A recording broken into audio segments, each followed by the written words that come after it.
예, 임종석 비서실장이 청와대 기강 잡기에 나섰습니다. 최측근인 김종천 의전 비서관의 음주운전과 경호처 직원의 시민폭행 등 불미스러운 사건이 잇따르자 경고성 이메일을 청와대 직원들에게 보낸 겁니다. 네, 한편 이재명 경기지사를 둘러싼 각종 의혹과 검찰 수사에 민주당 내 출당 요구가 거세지고 있습니다.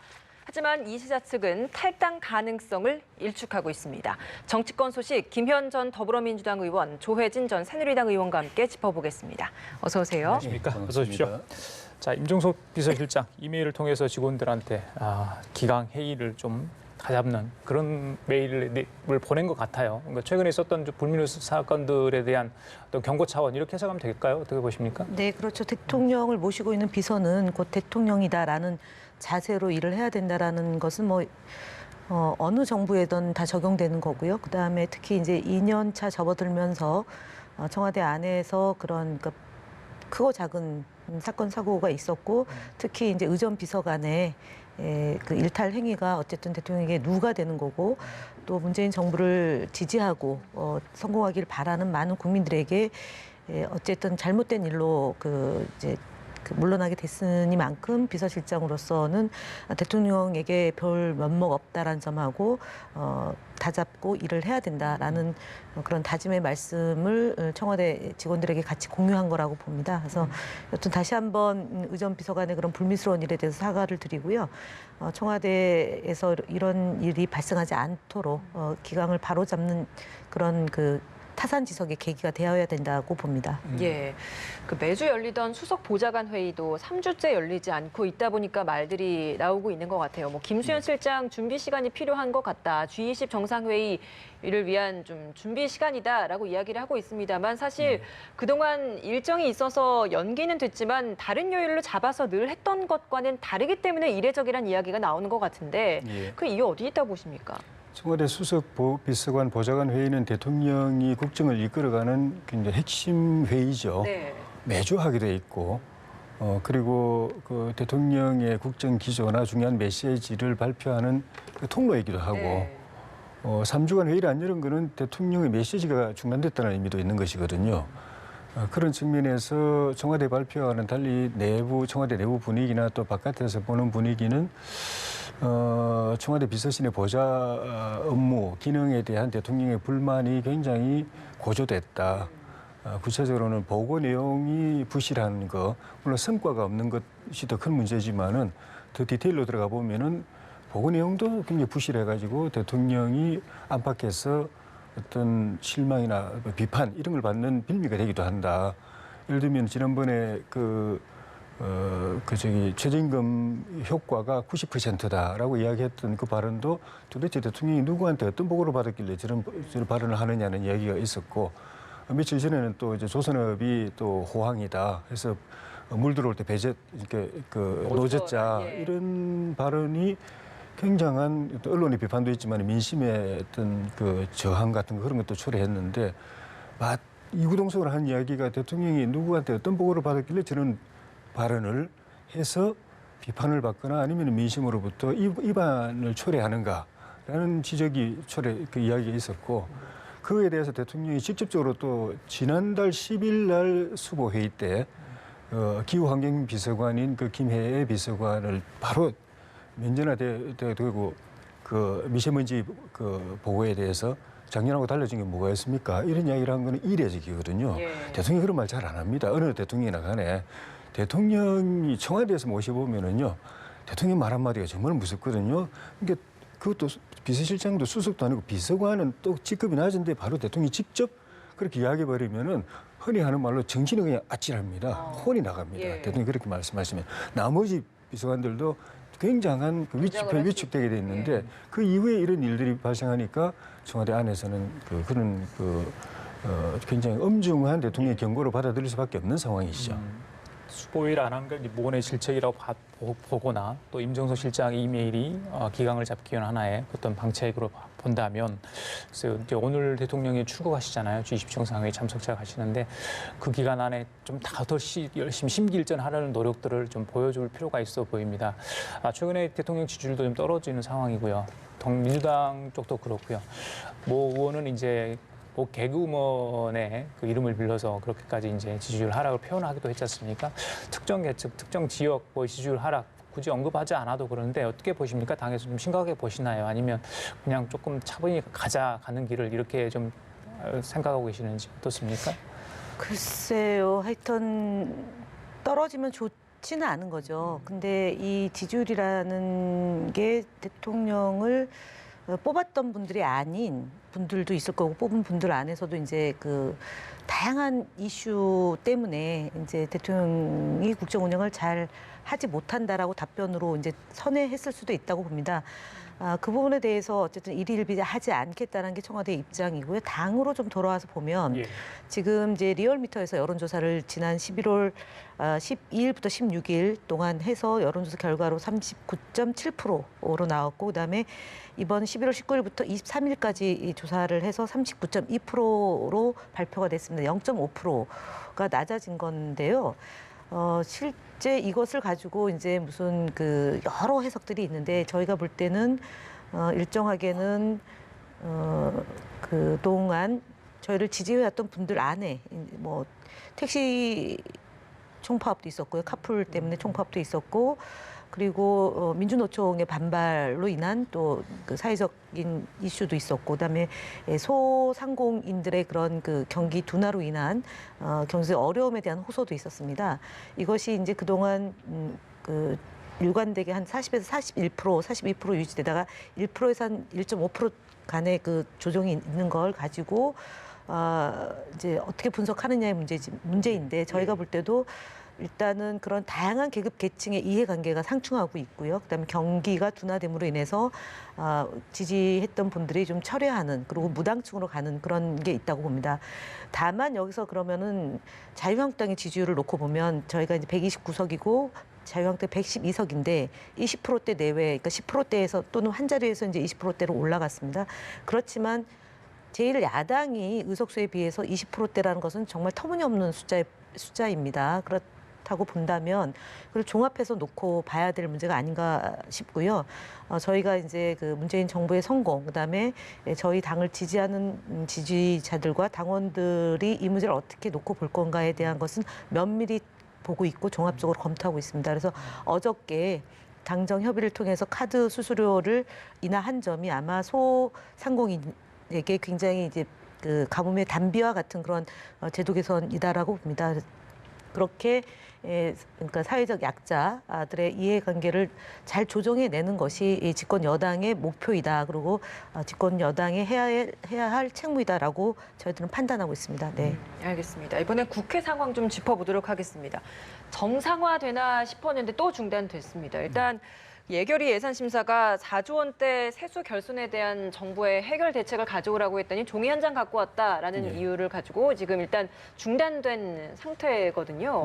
지금 이 상황 어떻게 보고 계십니까? 종이 한 장 가져왔다는 게 이제 예결위 그 개수조정 소위에서 정부 예산안을 감액한 거, 쳐낸 걸 이제 국회 그 정부에서 기재부에서 갖다 냈다는 거 아닙니까? 그건 뭔가 하면은 그동안 며칠 동안에 개수조정 소위에서 정부 예산을 이만큼 쳐냈는데 또 세수 결손 4조만큼 또 지출 감액하란 말입니까? 이런 무언의 항변인 것 같아요.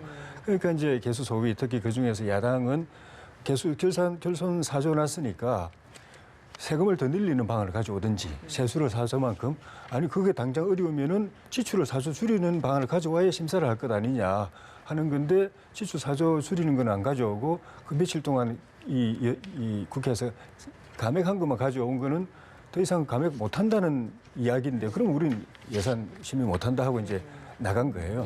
그러니까 4조가 그 세수 결손이 오게 된 게 이제 그 정부 예산안 마련하기 전에 만약에 이 결손이 있었으면은 그 전에 다 그 감안해가지고 세수 확보를 하든지 아니면 지출안을 좀 더 줄이든지 이렇게 했을 텐데 그 예산심의 중간에 이게 발생했거든요. 지방교부 소비세 인상한다든가 또 유류세 그 잠정 임시 이제 인하한다든가 이런 것들이 그렇게 발생했고 야당 입장에서 볼 때는 이게 또 정부 여당의 그 공약을 이행하기 위한 또는 정부 여당의 지지율 제고를 위한 방안이었기 때문에 야당한테는 별로 도움도 안 되는 건데 지출을 늘리고 세수를 이제 결손시켰는데 그걸 야당이 짜 맞추라고 하니까 그렇게 짜 맞추게 되면은 정부로서는 야당으로서는 그런 그 정부안을 사조 줄인 게 제일 낫습니다. 당장 세원을 넓히려고 하면은 세법을 개정해야 되는데 며칠 사이에 개정도 안 되고 하는데 근데 그렇게 정부는 그걸 못하겠다는 건 무슨 말이냐면 야당이 이 그 개수 소위 그 과정에서 증액해야 될 걸 갖다가 못하게 만드는 그런 측면이 있으니까 야당이 해야 될 증액은 못하고 정부 안에 들러리만 서게 되니까 이런 심사할 필요가 뭐 있냐 이래가지고 나간 상태라서 참 이게 곤란하게 된 상황 같습니다. 예, 김 의원님, 네. 이거 문제가 되는 건 다 소소위로 넘겨가지고 하다 보니까 사실은 소소위의 어떤 권한 대표성이 있느냐 그런 문제도 있잖아요. 근데 과거에도 그런 식으로 해가지고 법정 기간 하루 이틀 뭐 12월 3일이나 12월 6일 이렇게 처리하기로 했잖아요. 그래서 국민들은 그래도 뭐 고생했다 이렇게 할 수도 있지만 이번 정권에 좀 달라졌으면 좋겠다 이런 것 많이 그러니까 있거든요. 달라져야 예. 된다라는 얘기는 야당의 행태를 얘기하지 않을 수가 없습니다. 그 지난번에도 뭐 대통령의 사과, 당의 사과, 그다음에 조국 수석의 해임, 그다음에 그 국정조사 요구 때문에 발목 잡아서 밖으로 나갔던 보이콧 때문에 이제 며칠이 또 수년됐고요. 이번에 가까스로 국정조사를 하는 것을 타결을 했는데 또 이 문제를 가지고 또 나갔단 말이에요. 그래서 기본적으로 지금 그 예산 결산 소위위원장이 안상수 의원으로 야당 이제 위원장이 예. 어쨌든 중재안을 가지고 회의를 하려고 했는데 이렇게 뛰쳐나가고 또 고함치는 사태까지 발생하니 저희 여당 입장에서도 좀 난감한 것이고요. 지금 이제 세수 결손에 대한 부분에 대해서는 어쨌든 그러니까 유류세 인하라는 진행되면서 벌어진 일이지 않습니까? 네. 그럼 이것을 가지고 어떤 정부안이 마련될 때까지 좀 그거는 보고 그다음에 논의는 진행해야 되는데 계속적으로 이렇게 조그만 사안이 발생하면 중단시키고 또 나가고 이 얘기는 곧 이것뿐만이 아니라 앞서 야당 3당이 또 연동형 비례대표제를 도입하는 문제를 놓고 예, 선거제에서 그걸 놓고 또 예산안을 또 발목을 잡겠다라고 예. 또 이미 엄포를 놓고 있는 상황입니다. 그래서 이것이 다 진짜 연동되어 있는 것인지 아니면 별개의 건데 우연히 맞아떨어진 것인지는 좀 봐야 되겠지만 좀 논의는 하면서 그 접점을 형성해 나가야 되지 않을까 그렇게 놓고 보는데 참 이러니 저희 이제 가치 공이 그러니까 정치권에 대한 전반적 불신으로 인해서 당의 지지율이 일정 부분 영향을 받는 거 아닌가 이렇게 생각이 듭니다. 저희는요. 선거제도 개편 이야기가 나와서 이 부분 질문을 좀 드려보고 싶습니다. 말씀하신 것처럼 사실 뭐 선거제도 개편이 필요하다면 개편을 시도를 해야 됩니다만 지금 이 시기에 이렇게 예산안과 같이 결부를 지어서 보이콧을 선언하고 개편을 시도한다는 것 이 부분에 대해서는 적절하다라고 보시는지 어떻게 보십니까? 야당의 특히 이제 그 나머지 군소야야 3당, 바른미래당, 민주평화당 또 정의당의 입장은 좀 절박한 부분은 있죠. 그 자기들이 표는 이만큼 얻었는데 제도의 문제 때문에 의석은 그만큼 못 얻는 것 때문에 그 연동형을 주장을 해왔고 네. 문재인 대통령이나 민주당도 대선 과정에서 권역별 정당 명부제 비례대표를 비롯해서 연동형 비례대표제 취지를 가진 그것을 이제 공약을 했다고 이제 야당은 이 세 당은 믿고 있는데 그 선거특위에서 선거제 개편 논의하는 과정에서 정부가 진짜 정부 여당이 발을 뺀다고 보니까 그렇게 되면 다음 선거에서 총선에서도 표는 이만큼 얻었는데 의석은 요만큼밖에 못 얻는 결과 또 온다고 생각하니까 군수 야당들로부터는 절박한데 이걸 예산안하고 연결하는 거 특히 이제 6일밖에 안 남은 상태에서 연결하는 거는 좀 문제가 있고 또 연결을 한다고 해도 그것도 무작정 그렇게 할 수만 없는 게 그래가지고 시기가 오버되면은 뭐 법대로 하자면은 민주당 법대로 하자고 할 텐데 그러면 예산안 하나도 손 못 대고 정부안 그대로 올려야 되거든요 본회의에. 그렇게 그걸 또 부결시킬 수도 없지 않습니까? 예. 그러면 이제 셧다운 상태가 발생하기 때문에 그래서 연결을 하려고 이렇게 얼음장은 놓지만은 그건 이제 한계가 있을 텐데 예. 이걸 계기로 해가지고 선거구제 개편을 민주당이나 문재인 대통령이 공약했던 내용 취지에 맞춰서 진행하라는 이제 압박이라고 이제 보여지는 거죠. 예, 말씀하신 것 중에 문재인 대통령 공약, 민주당이 지난번에 얘기했던 것과 달라진 건 없는 겁니까? 100% 일단은 연동형 비례대표제. 100% 연동형 비례대표제를 공약한 적은 사실은 없습니다. 없고, 권역별 정당 명부 비례대표제를 말씀을 하셨던 것이고요. 그다음에 대통령께서 지난 그 여야정 상설 협의체 때 만났을 때도 비례성과 대표성을 강화하는 방향으로 진행해야 된다라고 말씀을 하셨습니다. 근데 야 3당이 지금 이제 그 기자회견을 통해서 저희 이해찬 대표가 말을 바꿨다고 얘기하는데 예. 100% 연동형 비례대표제를 약속한 것은 그 어디도 없습니다. 그렇기 때문에 비례성과 대표성을 강화하는 방안으로 선거제도를 개편해야 된다. 여기에는 복잡한 사정이 내포되어 있습니다. 중대선거구제로 갈 거냐 아니면 도농복합선거구제로 갈 거냐 아니면은 의원 정수를 어떻게 할 거냐 이런 문제가 다 내포되어 있기 때문에 지금 야 3당이 주장하는 바대로 간다 그러면 그럼 자유한국당은 못한다라고 이미 못을 박아놓고 있습니다. 그러면 바른미래당은 야상당하고 협상은 또 중요하지만 그럼 자유한국당 입장은 또 어떻게 할 거냐. 그동안 자유한국당과 바른미래당이 계속 손잡고 그 여당을 압박해왔던 것하고 다르게 이번에는 또 연동형 비례대표제에서는 나머지 야 2당하고 손을 잡고 또 그 압박을 하고 있는 형태로 가고 있다고 봅니다. 그래서 여하튼 간에 이 문제는 예산안하고 절대로 결부돼서 진행될 문제도 아니고요. 연말까지 그 정개특위가 구성이 돼서 작동이 되고 있기 때문에 거기서 충분히 논의해서 합의점을 이끌어내야 될 문제라고 봅니다. 제가 볼 땐 그렇고요. 그다음에 저희가 입장이 바뀌었다고 자꾸 주장하는데 저희는 다시 한번 말씀드리지만 권역별 정당 명부 비례대표제 도입과 비례성과 대표성을 강화하는 방안으로 진행한다는 게 저희 기존의 입장입니다. 네. 예, 알겠습니다. 자, 최근에 이재명 경기지사와 관련된 의혹 검찰의 수사가 되고 있고요. 지난번에 출석을 했는데 그 뒤로 좀 공식 입장은 좀 하지 않고 있는 상황이에요. 침묵 모드를 유지하고 있는데 어제 홍영표 원내대표가 당 지도부로서 처음으로 문 대통령 아들 준용 씨 언급한 것에 대해서 굉장히 불쾌감을 좀 드러냈습니다. 김 의원님 어떻습니까? 지난번에 저기 소환 있잖아요.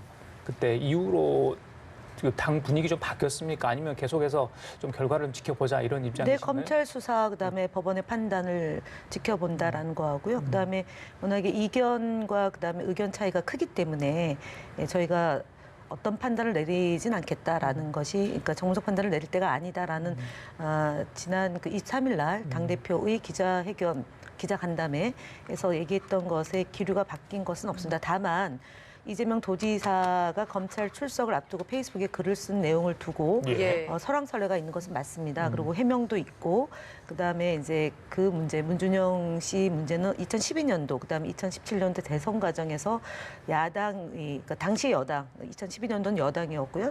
지금의 야당을 포함한 그 일각에서의 무리한 그 문제 제기와 의혹 제기가 있었고 특히 지금 이제 국민의당 전신 국민의당 바미당에 가 있는 의원들까지 포함해서 그러니까 그 음성을 변조해서 또는 증인을 억지로 증거를 조작해서 사건화했던 것이 대선 과정에서 벌어졌고 그것이 이번 그 밝혀졌고 지금 이제 실형 선고를 받고 감옥 생활을 하고 있는 그런 일까지 벌어졌던 일이기 때문에 저희 더불어민주당 지지자뿐만 아니라 국민들 안에서 문준영 씨 특혜와 관련돼서는 허위인 것이고요. 그 문제가 다시 불거진다는 점에 대해서는 좀 애석하게 생각하는 흐름은 있는 건 맞습니다. 예, 지금 뭐 들어온 속보에 따르면 검찰이 김혜경 씨 휴대폰을 찾기 위해서 자택을 압수수색하고 있다라는 속보가 또 들어와 있는데 이렇게 검찰 수사도 점점 빨라지고 있는 것 같고 문준용 씨 발언도 있었고 하다 보니까 민주당 지도부의 뭐 입장 표명이 좀 더 빨라지지 않겠느냐라는 시각도 있긴 했는데 조 의원님은 좀 어떻게 보셨습니까? 안에서는 이제 친문 세력을 중심으로 해가지고 탈당 또는 뭐 제명 이런 걸 요구하는 그 목소리가 점점 커지고 최민희 전 의원도 비슷한 언급을 했었고 또 이철희 의원도 탈당 이야기를 공개적으로 이제 하고 있는 상황이어서 그런 흐름이 또 이제 가속화되고 있는 것 같고 당 밖에서는 또 친문 지지자들이 당사 앞에 시위까지 하면서 매주 토요일 날 시위 예고까지 하고 탈당 제명될 때까지 계속 시위하겠다고 해서 바깥 친문 세력은 더 그런 이제 흐름이 이제 가속되고 있고 이재명 지사는 어제 그 문준용 씨 취업 특혜 의혹까지 이제 건드린 거 보면은 이제 영린을 건드렸다는 말이 나올 정도로 대통령에 대해서 아주 그냥 그 각을 세운 듯한 모습이 보이는데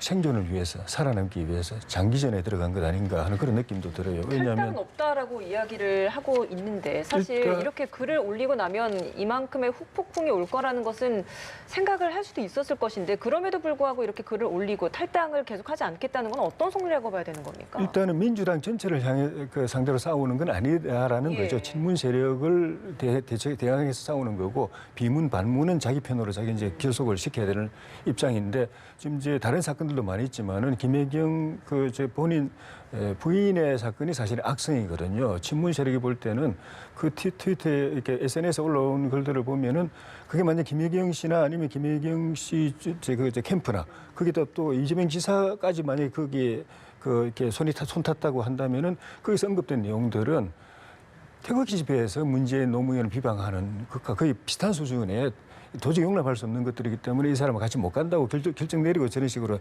장외에서는 하고 있는 거거든요.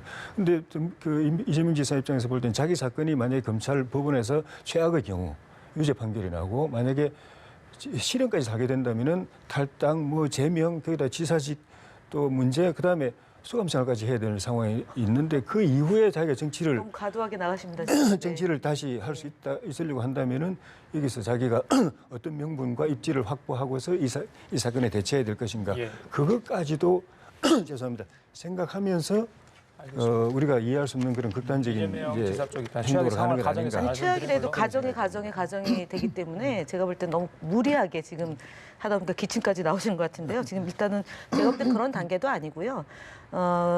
경찰에 이제 기소 의견으로 송치한 것이고 그다음에 증거를 확보하기 위한 과정이 경찰에서 있어야 되는데 경찰에서는 그거 없이 기소 의견을 송치했기 때문에 검찰 단계에서 증거를 확보해서 조사를 하겠다, 수사를 하겠다라는 거니까 그건 뭐 기본적인 그 예. 검찰의 수사 과정에서 있는 것이고요.